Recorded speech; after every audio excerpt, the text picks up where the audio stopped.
السلام علیکم ورحمۃ اللہ وبرکاتہ۔ ڈاکٹر ذاکر نائک صاحب کے حوالے سے بڑی گفتگو لوگ کر رہے ہیں کہ وہ جو پاکستان میں آ رہا ہے۔ بعض علماء وہ پنجابی میں ایک بات بنی ہوئی ہے کہ کیا پدی اور کیا پدی کا شوربہ، ان کے بارے میں کہا جا رہا ہے۔ کوئی کہتا ہے میرے ساتھ مناظرہ کر لو، کوئی کہتا ہے میرے ساتھ مناظرہ کر لو۔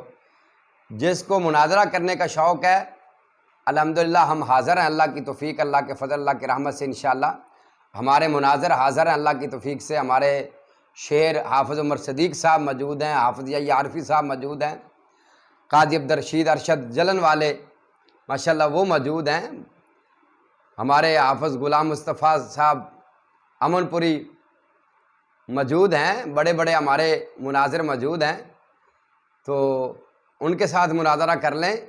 وہ ایک عالم اسلام کے عظیم مبلغ اور عالم اسلام کے عظیم خطیب اور عالم اسلام کی عظیم شخصیت پاکستان میں تشریف لا رہے ہیں، تو آپ ان کو دل سے قبول فرمائیں، ان کو اہلاً و سہلاً مرحبا کہیں۔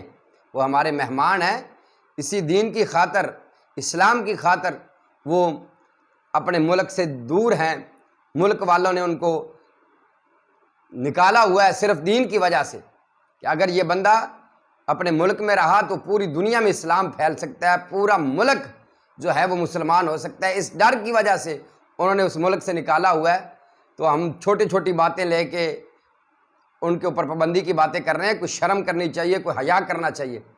اگر کسی کو مناظرے کا شوق ہے تو علماء موجود ہیں، اللہ کی توفیق سے حاضر ہیں ہم انشاءاللہ مناظرہ کرنے کے لیے بھی۔ لیکن ڈاکٹر ذاکر نائک حافظہ اللہ کو ویلکم کہیں، اہلاً و سہلاً مرحبا۔